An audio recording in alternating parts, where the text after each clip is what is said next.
confirman 2 nuevos casos de viruela del mono y el total en el país asciende a 10. El presidente de la República habló al respecto y descartó las vacunas como una solución. Familia se prepara para accionar contra un centro asistencial luego de que una recién nacida falleciera durante el parto. Este es el segundo caso en 3 meses. Atentan contra la vida del exalcalde de Champerico. Él y su esposa fueron atacados a balazos por desconocidos que se movilizaban en motocicleta. En el Congreso de la República avanza una iniciativa para crear un superministerio de ambiente que cambiaría la forma de manejar los recursos naturales del país. Le explicamos de qué se trata. Presupuesto de 11 hospitales del país están en números rojos. Salud señala que necesitarán más de 600 millones de quetzales para terminar el año.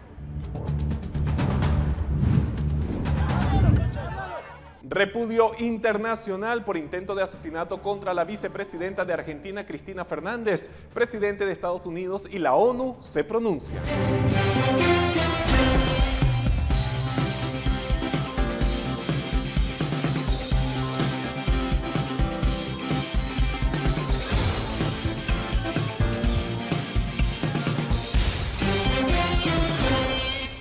¿Cómo están? Buenas noches, gracias por sintonizar a esta hora la emisión estelar de Noticiero Guatevisión, terminando la semana, empezando las noticias, Alberto. Así es, y de cara al fin de semana hay que estar informados, así que vamos de inmediato con lo que es noticia en Guatemala y en el mundo. Importante saber que Guatemala ya suma 10 infecciones de viruela del mono. El 9º y 10º caso fueron confirmados esta mañana. De acuerdo con el Ministerio de Salud, ambos se detectaron en la capital. Nuestro compañero Carlos Kestler amplía la información. Según este comunicado del Ministerio de Salud, la 9ª infección le ocurrió a un hombre de 26 años, residente de la capital. La otra también se trata de un hombre que vive en la ciudad de Guatemala. El ministerio indicó que los casos se detectaron en un hospital público y en el Seguro Social, por lo que no tienen relación entre ellos ni con ninguno de los casos confirmados con anterioridad. Con estas 2 infecciones suman 10 casos positivos de viruela del mono en el país, de los cuales 3 ya están recuperados. Hay otros 4 que están bajo análisis. La viruela símica fue detectada por primera vez en Guatemala hace más de un mes, el 27 de julio, aunque las autoridades hicieron público el caso hasta el 3 de agosto. Este primer contagiado es un hombre de 31 años, residente de la capital, que tuvo contacto con un extranjero en Antigua Guatemala, Zacatepeques. El segundo caso fue detectado ese mismo día, pero se dio a conocer el 4 de agosto, 24 horas después. De nuevo, se trata de un hombre capitalino, esta vez de 27 años. La tercera y cuarta infección se registraron en 2 hombres, uno de 38 años y otro de 39. Ambos viven en la ciudad de Guatemala. El quinto contagio corresponde a otro capitalino de 48 años. El sexto a uno de 31 años, también residente de la ciudad. En ambos casos, los pacientes reportaron síntomas desde 6 días antes. El séptimo y octavo se detectaron ayer, hace menos de 24 horas. Uno se refiere a un hombre de 47 años que vive en Zacapa, mientras que el otro es un joven de 25 años residente de la capital. Ambos iniciaron con síntomas menos de 5 días antes de su diagnóstico. Para Noticiero Guatevisión, Carlos Kestler. Y el presidente Alejandro Yamatei dijo este viernes que el país planea reforzar el control de entrada al país por el incremento de casos de la viruela del mono, pero no especificó de qué forma. Enfatizó en que no hay vacunas y que Guatemala, por el mecanismo COVAX, tiene derecho a 1.400 vacunas de las 100.000 que hay para todos los países, por lo que lo único que evitará el contagio es la prevención.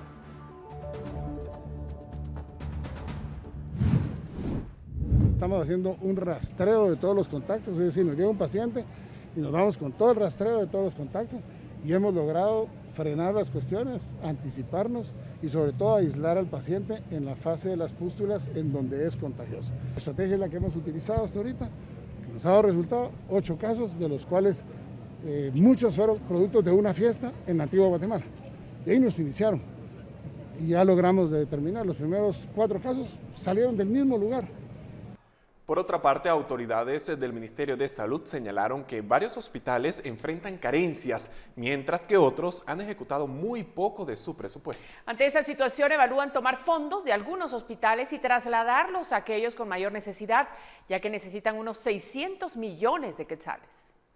Al comienzo del año, los 46 hospitales del país tenían una asignación de 5.986 millones de quetzales en el presupuesto del Ministerio de Salud. Para septiembre, estas unidades ejecutoras aparecían con 15.825.000 menos. En esas modificaciones se les asignó más presupuesto a hospitales que funcionan en el departamento de Quetzaltenango, Chimaltenango y Retaluleu, mientras que al General San Juan de Dios y al Roosevelt, que son los de referencia y tienen la mayor cantidad de pacientes, se les redujo la asignación. La modificación total de estos dos centros asistenciales fue de 17.527.090 menos. Ahora, estos dos están en números rojos y requieren más presupuesto para terminar el año. Hasta el 16 de agosto, la ejecución del San Juan de Dios era del 59.41%, mientras que la del Roosevelt del 60.19%, y este último ha asegurado que necesitan 215 millones de quetzales más. Al menos 11 hospitales requerirán una mayor asignación de fondos y Salud asegura que se necesitarán unos 600 millones de quetzales más. Hoy por hoy, como no ha terminado el cuatrimestre, no tenemos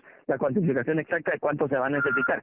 Pero digamos que va a oscilar entre unos 500 a 600 millones para terminar el año. Según Salud, 26 hospitales tienen la menor ejecución presupuestaria y es de estos de donde se desviarán los fondos a los que requieran. Tenemos varios hospitales en la misma situación, San Juan de Dios está en lo mismo. La verdad que nuestra ejecución presupuestaria ha estado bastante bien este año. Nosotros hemos superado los números que teníamos el año pasado. Y eso pues nos compromete para poder conseguir más presupuesto.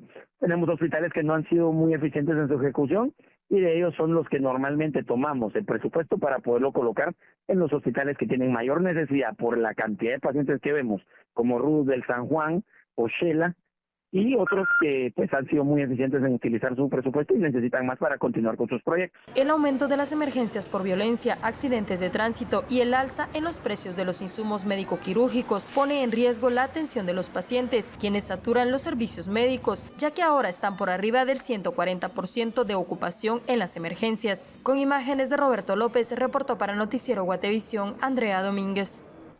Vamos a más noticias. Llanto y tristeza era parte del panorama del hogar de la familia López Cacahuito, que este viernes veló y enterró a su hija Estefanía, quien murió durante el parto en el hospital de Mazatenango. Ahora exigen justicia, ya que no recibieron la atención adecuada.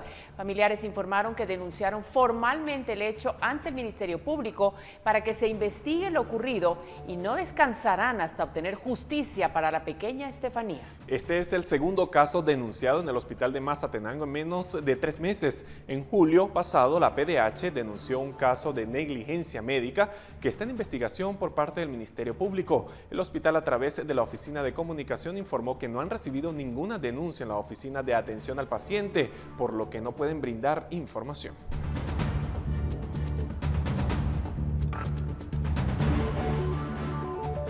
Y 2 meses y 4 días fue el tiempo que la familia López Grave esperó para poder sepultar a Roxana Isabel, la menor de 13 años que desapareció el 17 de junio y fue encontrada en un área del bosque seco espinoso el 26 del mismo mes. Ese día se hallaron los restos de una mujer quien no pudo ser identificada por el estado de descomposición en el que se encontraba. Sin embargo, la familia de Roxana dedujo que se trataba de ella. Luego de confirmar su identidad, luego de 2 meses y 4 días, ayer por la tarde lograron darle el último adiós a la niña, quien precisamente cumpliría 14 años.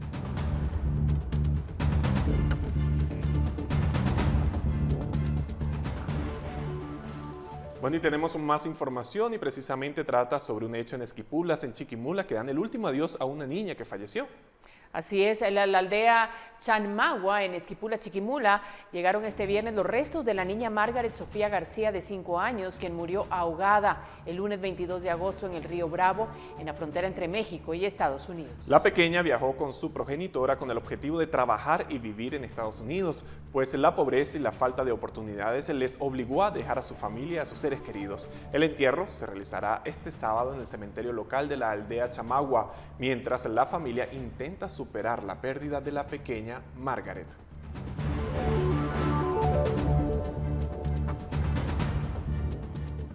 Bueno, y agentes de la PNC y personal de la Procuraduría General de la Nación rescataron la noche del miércoles a 2 menores que eran maltratadas en San Francisco Zapotitlán. Esta acción se ejecutó luego de una denuncia anónima. Noé Marcario, fiscal distrital del Ministerio Público, informó que gestionaron una orden de allanamiento en la vivienda de las menores en Cantón Panorama del municipio de San Francisco Zapotitlán. Según el fiscal, al ingresar a la vivienda encontraron que una de las menores tenía señales de haber sido amarrada. Las víctimas son huérfanas y estaban al cuidado de la abuela. Sin embargo, otros familiares les daban maltrato, por lo que fueron rescatadas y puestas bajo guarda del Estado.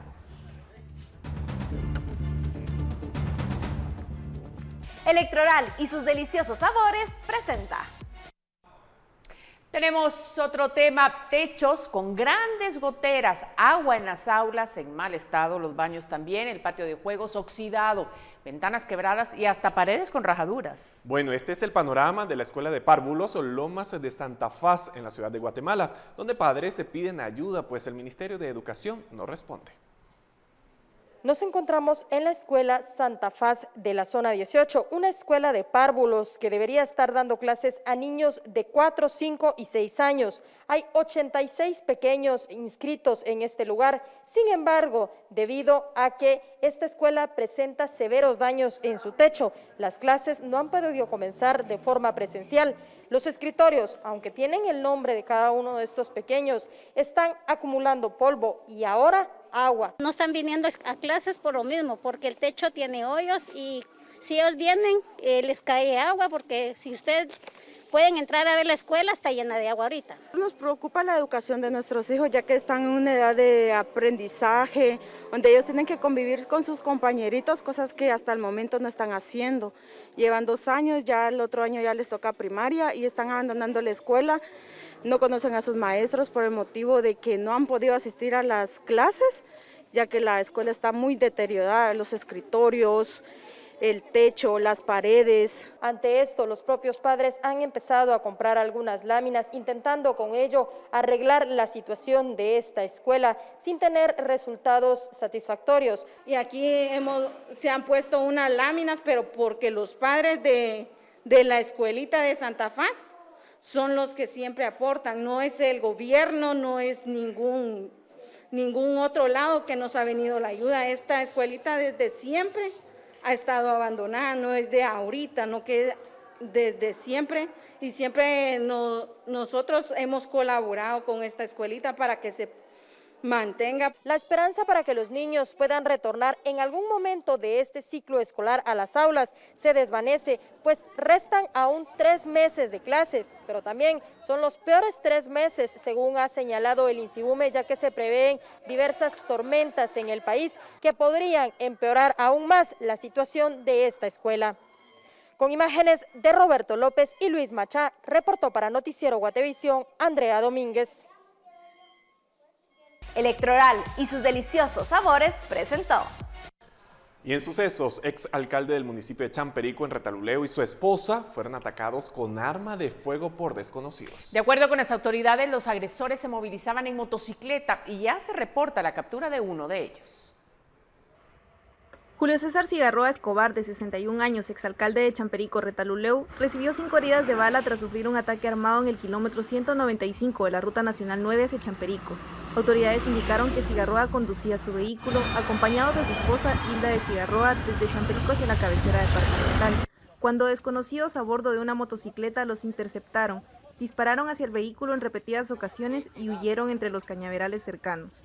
Luego que se registrara un hecho armado a inmediaciones del kilómetro 185 de la ruta que conduce hacia Champerico en el departamento de Retaluleu, Policía Nacional Civil de la Comisaría 34 inician con los protocolos de búsqueda y localización para los presuntos responsables. Bomberos voluntarios acudieron al lugar y trasladaron al centro asistencial a Cigarroa por los múltiples disparos que recibió en el abdomen y a su esposa por crisis nerviosa. Agentes de la Policía Nacional Civil rastrearon el área por lo menos 1 hora y localizaron la motocicleta abandonada en el kilómetro 193. Además, capturaron a uno de los presuntos responsables e incautaron el arma de fuego que portaba, dando como resultado la captura de uno de los presuntos involucrados, a quien se le decomisó un arma de fuego y la motocicleta en la que se presume se daba a la fuga. Información que se encuentra en desarrollo. Ampliaremos la misma. Julio Cigarroa había sido jefe de edil de Champerico en el periodo 2016-2020. De acuerdo a familiares, espera participar en la próxima contienda electoral. Desde Retaluleu reportó Victoria Ruiz.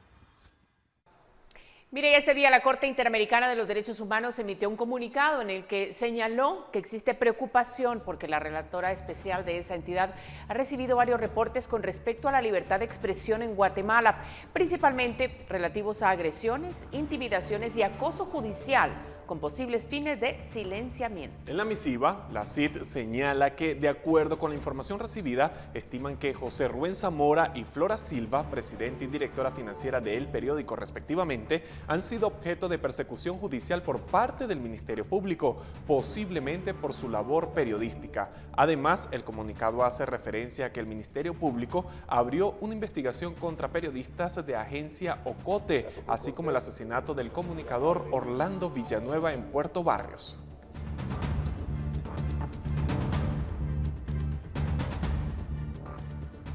Le dijeron a nuestros compañeros, porque nuestros compañeros sí regresaron a alegar, y les dijeron que sí, precisamente por ser indígenas no podíamos entrar.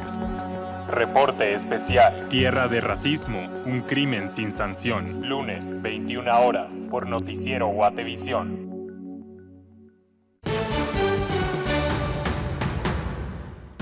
¿De qué se trata la ley que busca crear un superministerio de ambiente y por qué es rechazada por ecologistas? Te lo contamos al regresar de la pausa.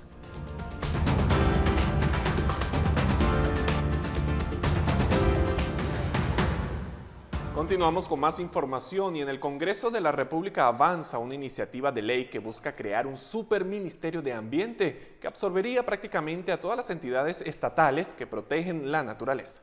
Pero el proyecto no es bien visto por los ambientalistas y organizaciones especializadas. Nuestro compañero Carlos Kessler nos explica por qué. Esta iniciativa cerraría instituciones como el Instituto Nacional de Bosques, el Consejo Nacional de Áreas Protegidas y la Autoridad para Cuidar el Lago de Atitlán. Todas quedarían bajo el mando de la Cartera de Ambiente. Para los expertos, el primer motivo para encender las alarmas es que las decisiones que hoy toman estas entidades con esta ley quedarían sujetas a criterios políticos. Porque las decisiones van a ser políticas y no técnicas, no pensando en todas las partes que les afecta, solamente pensando el lado político. Y si nos vamos a la política en Guatemala, yo creo que está de más decir por qué estamos preocupados. Desarrollar una iniciativa que cancele el CONAP, que se cierre el CONAP como entidad legal y se transfieran las responsabilidades al Ministerio de Ambiente, prácticamente es pues un acecho a los recursos financieros y a las plazas que tiene el CONAP. Si la ley se aprueba, el Superministerio de Ambiente manejaría de presupuesto alrededor de 900 millones de quetzales en pleno año electoral. Esto, según los especialistas, es la segunda razón para encender las alarmas. En el año electoral, pues las plazas se vuelven un botín, se vuelven una pieza de intercambio con alcaldes, con otros actores, y por supuesto es un peligro porque de esa manera se podría desechar a personal técnico que ha estado por 20 años, por 15 años dentro de una institución. Yo no estoy peleando los 900 millones, si esos 900 millones fueran a llegar a CONAP, a fortalecerlo, a mejorarlo, a que tuviera más recursos para poder cuidar mejor las reservas que tenemos en Guatemala, que son espectaculares. Este proyecto fue planteado por la Alianza Oficialista del Congreso, liderada por la actual presidenta Shirley Rivera. Entre los ponentes también se encuentra el diputado de Viva, Aníbal Rojas, cuyo hermano es el actual ministro de Ambiente, Mario Rojas. Con imágenes de Eric Ávila para Noticiero Guatevisión, Carlos Kessler. Usuarios en las redes sociales han denunciado las imprudencias de los conductores de los buses extraurbanos en varias carreteras del país. Este viernes, 2 unidades fueron sorprendidas conduciendo en contra de la vía en la carretera San Juan-Zacatepeques, poniendo en riesgo a varias personas. Usuarios en las redes sociales denunciaron a pilotos de los buses extraurbanos que estaban conduciéndose en contra de la vía justamente en la carretera que se dirige a San Juan Zacatepeques. Por lo tanto, la Policía Municipal de Tránsito de Mixco tuvo que intervenir para poder colocarles una multa de aproximadamente entre 200 a 500 quetzales. Sí hemos registrado en otras ocasiones pues que muchos de los conductores realizan esta maniobra y que pues hemos colocado sanciones. Te puedo mencionar en trayecto de la semana llevamos un aproximado de 15 a 20 multas, sobre todo en las horas pico que se da esta situación debido a la acumulación vehicular que se registra en este sector.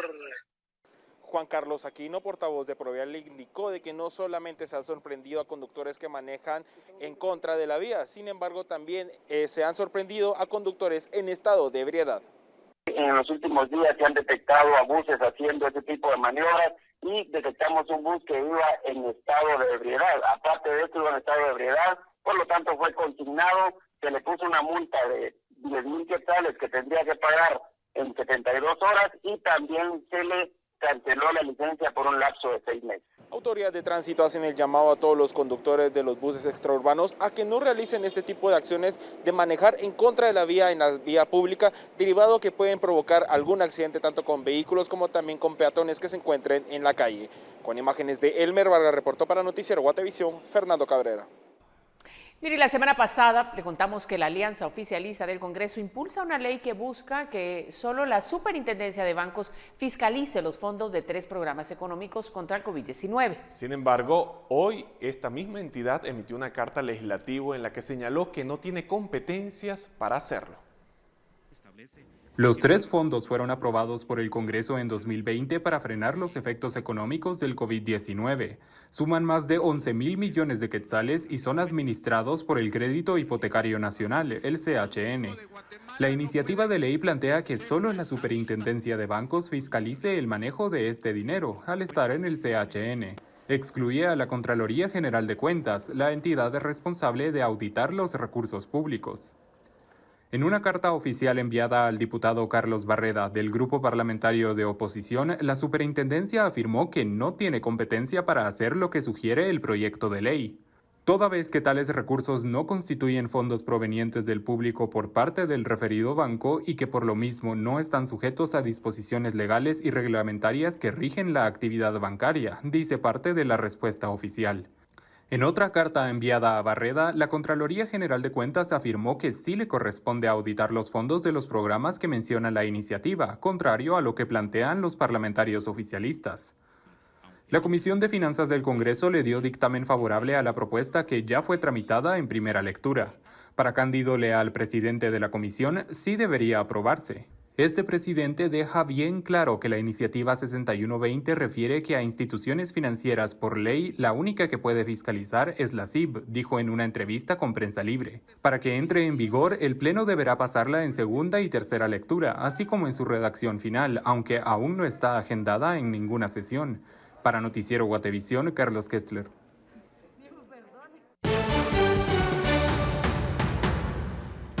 Y luego de 2 semanas desde que tomara posesión del cargo, las cámaras de Guatevisión conversaron con el nuevo procurador de los derechos humanos. Ya volvemos.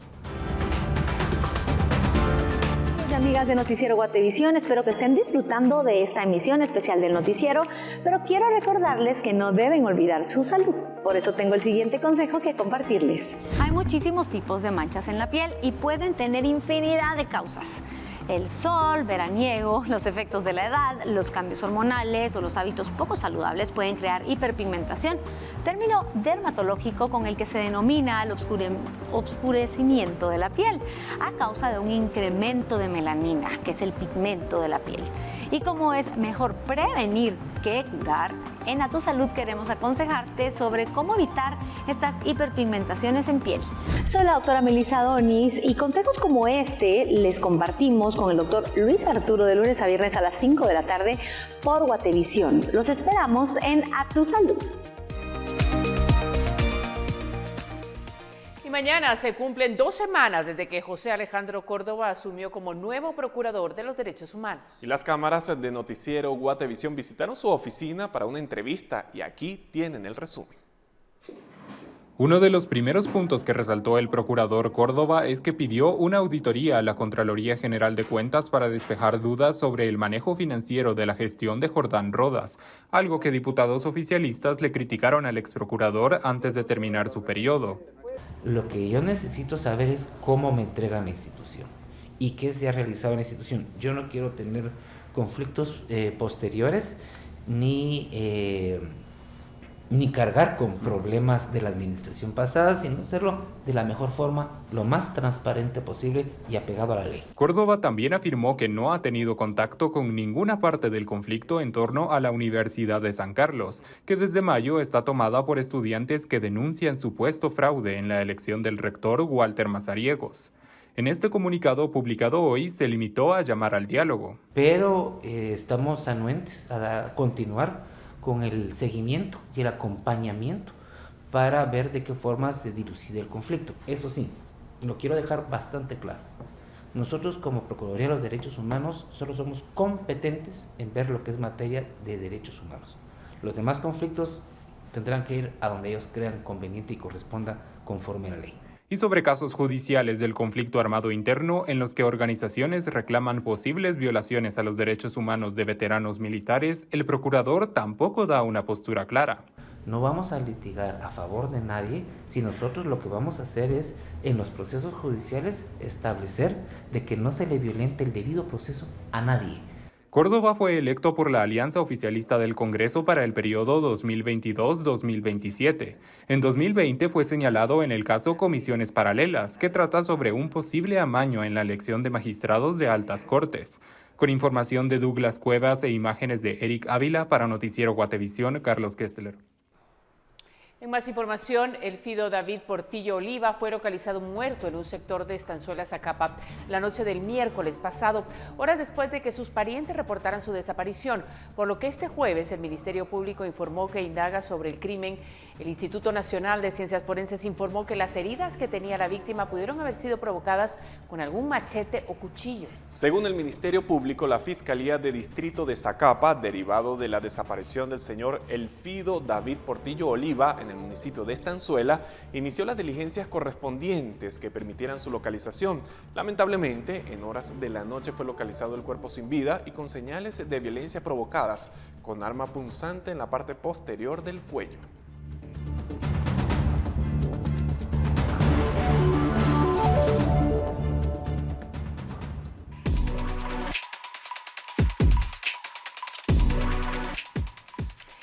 Vamos a la tecnología. Unos auriculares podrían ser sus mejores traductores cuando realice un viaje al extranjero.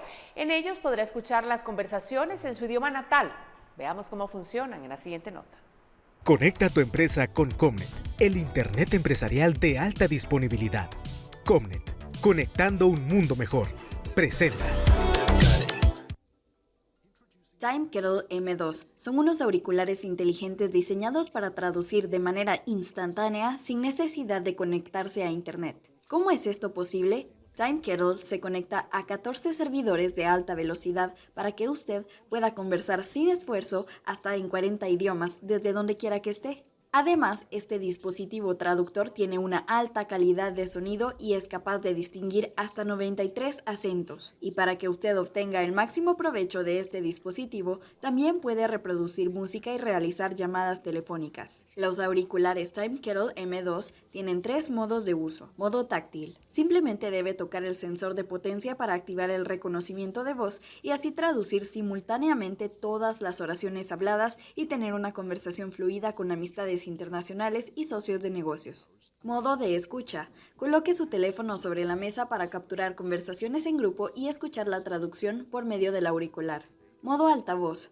Para esta modalidad necesita usar un auricular y un teléfono. Está recomendado para conversaciones breves y sencillas. Estos auriculares traductores de idiomas se ajustan cómodamente a sus oídos gracias a su diseño ergonómico y cuenta con un ajuste seguro para que pueda usarlos por mucho tiempo. La batería tiene una capacidad para que sus auriculares puedan traducir durante 6 horas continuas. ¿Acaso no serían unos excelentes compañeros de viaje? Para Noticiero Guatevisión, Fátima Herrera. Conecta tu empresa con Comnet, el Internet empresarial de máxima velocidad. Comnet, conectando un mundo mejor. presentó.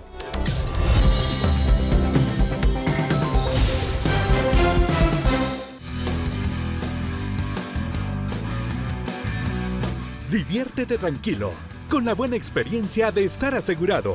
CFS, Corredores de Seguros, presenta.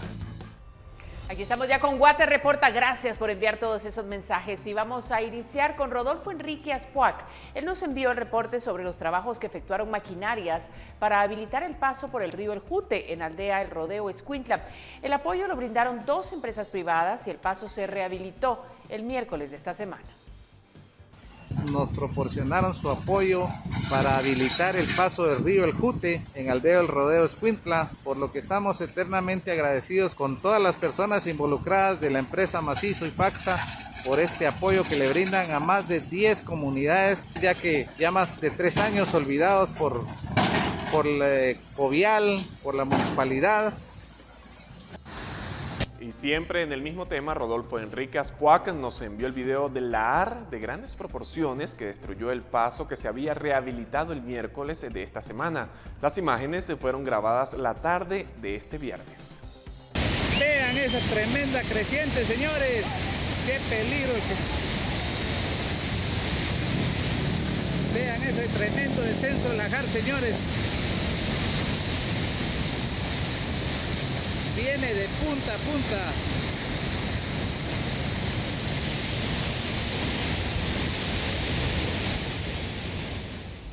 Y finalizamos con el recuento del calvario que viven más de 500 familias de las comunidades Trinidad, Lucerna, El Rodeo y Don Pancho 1, 2 y 3 de Escuintla. Todos los años durante el invierno el descenso de lahar los deja incomunicados durante semanas. Recordemos que el miércoles de esta semana 2 empresas enviaron maquinaria para rehabilitar el paso, pero 2 días después, es decir, este viernes, descendió un lahar de grandes proporciones y los dejó una vez más incomunicados. Así lo reportó nuestro televidente Rodolfo Enrique Aspuac.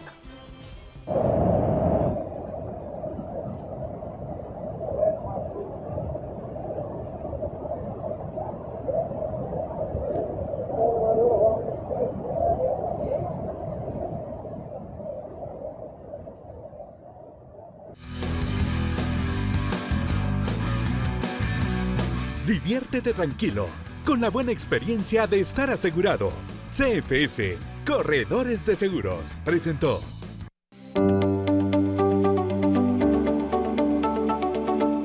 ¿Qué te parece, María Luisa, si hablamos de salud? Miren, la mayoría de la gente sabe que el colesterol alto es malo para el corazón, pero pocas personas entienden realmente qué es el colesterol. Bueno, en la siguiente cápsula de salud le vamos a explicar por qué es tan estrechamente relacionado con los problemas cardíacos. También hablamos del poder que tiene uno como individuo para controlarlo.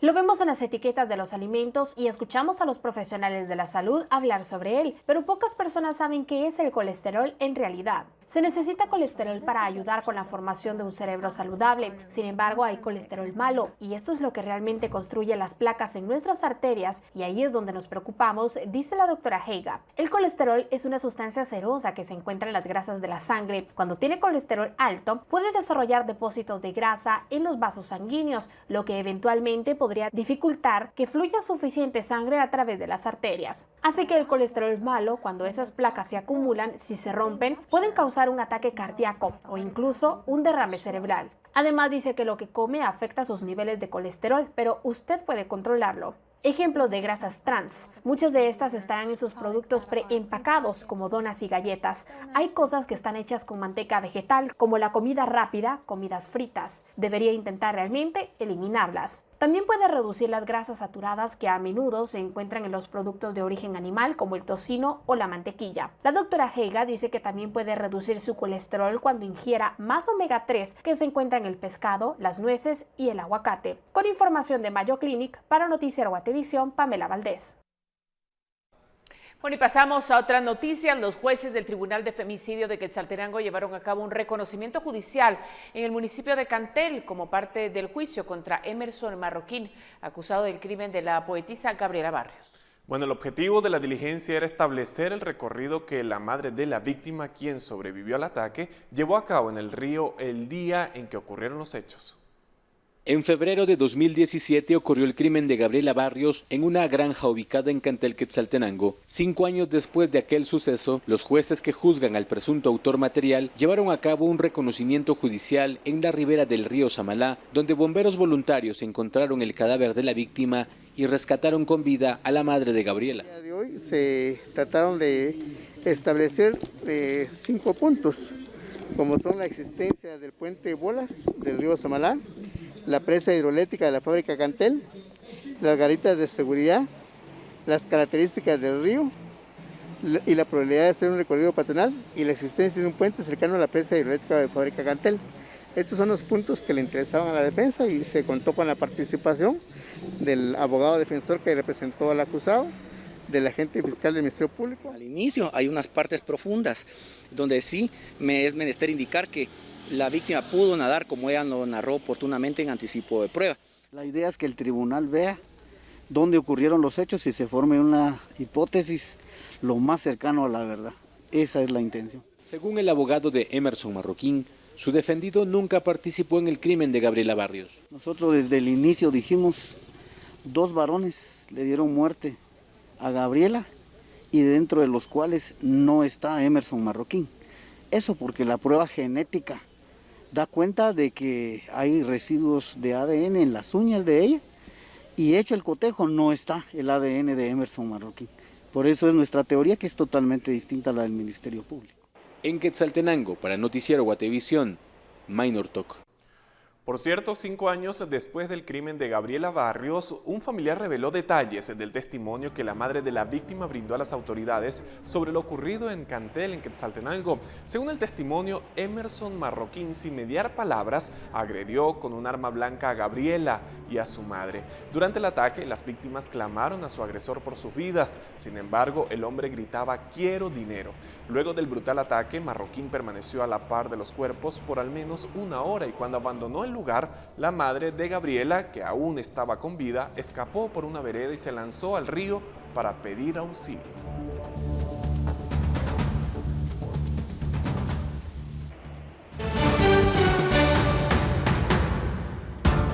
Repudio internacional por intento de asesinato contra la vicepresidenta de Argentina, Cristina Fernández de Kirchner. Presidente de Estados Unidos y la ONU se pronunciaron.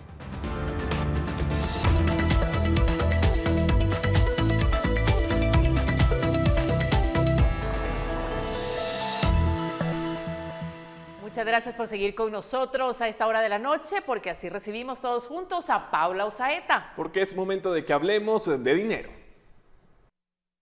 María Luisa, Alberto, buenas noches. Hoy les cuento que luego de que el ministro de Finanzas entregara la propuesta de presupuesto 2023 al Congreso con un monto de 112.294 millones de quetzales, el presidente Alejandro Yamatei dijo que han servido las medidas de contención de gastos, pues siguen financiando el presupuesto con el incremento de los ingresos y que terminará el año con un saldo de caja positivo.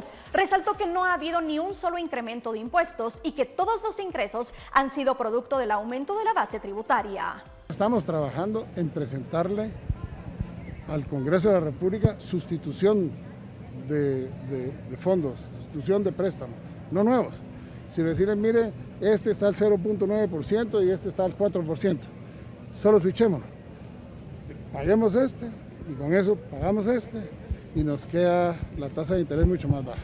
Entonces, es lo único que estamos planificando.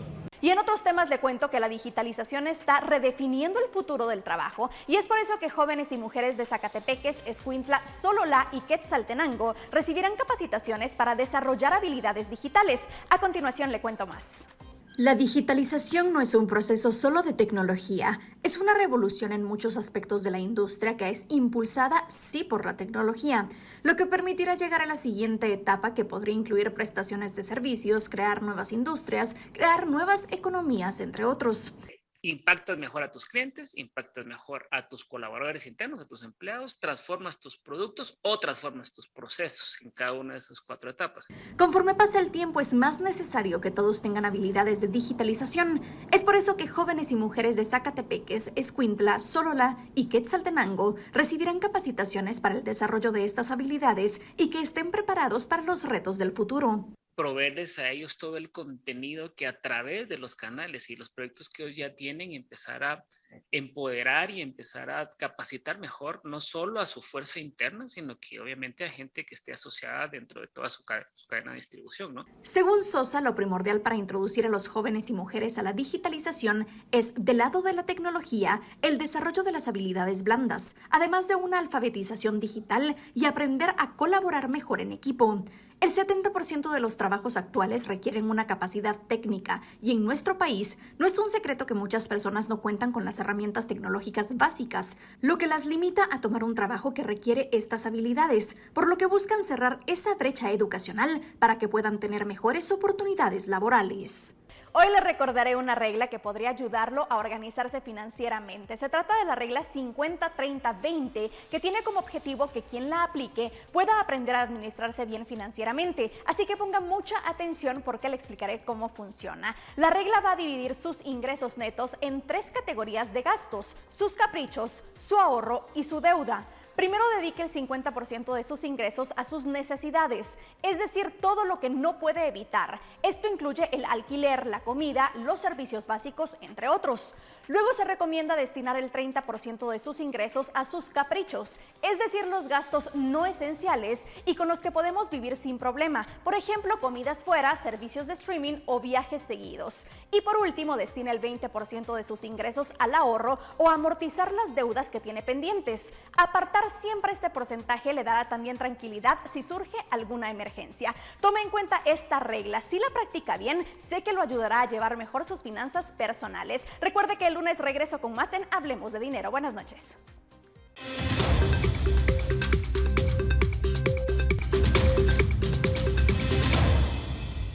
Aquí estamos ya con noticias del mundo. Segundo día de inspección de la central nuclear de Zaporilla en la planta ucraniana tomada por las tropas rusas desde marzo. Una delegación del Organismo Internacional de Energía Atómica continuó su misión en medio de temores por los bombardeos en esa región en las últimas semanas, donde rusos y ucranianos se acusan mutuamente de provocarlos. El Kremlin indicó que considera muy positivo que los expertos hayan podido visitar la planta, aunque advirtieron que es demasiado pronto para hacer una evaluación.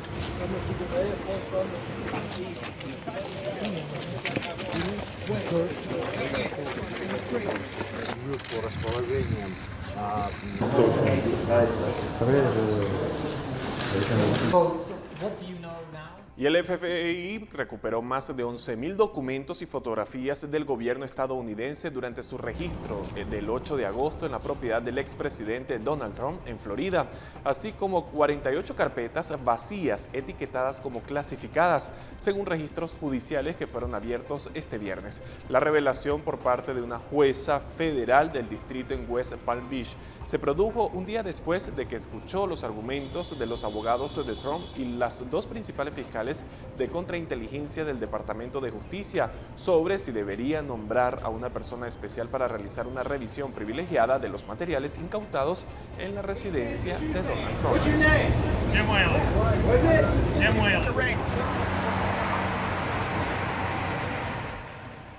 Bueno, Argentina está conmocionada por el atentado que sufrió la vicepresidenta Cristina Fernández de Kirchner. El presidente Alberto Fernández lo catalogó como el hecho más grave desde el retorno a la democracia.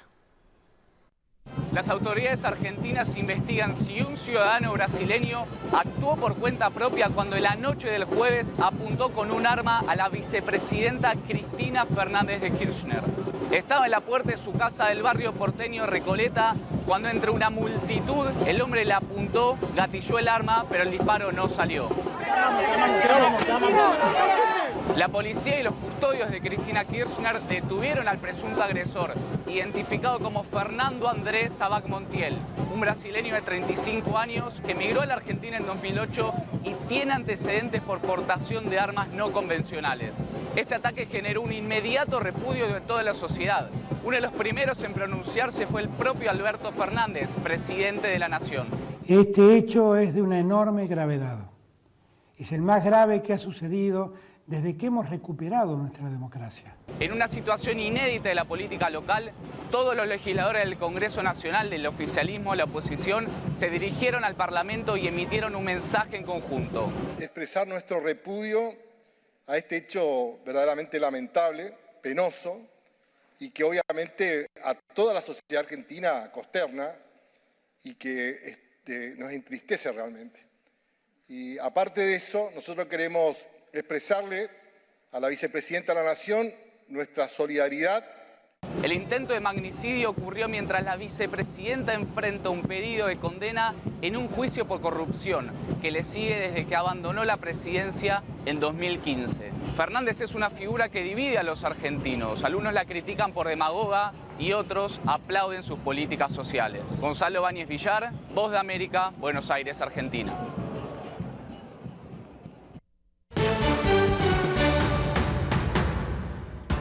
A regresar, el atleta guatemalteco Luis Grijalva destaca en Bélgica y consigue boleto al Mundial. Además, impone una nueva marca para Centroamérica y el Caribe.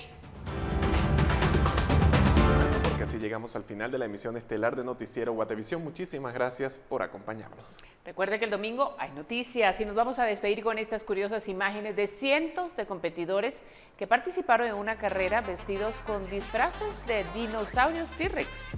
Los corredores se llegaron a una pista de 270 metros en el estado de Washington para participar en esta divertida carrera.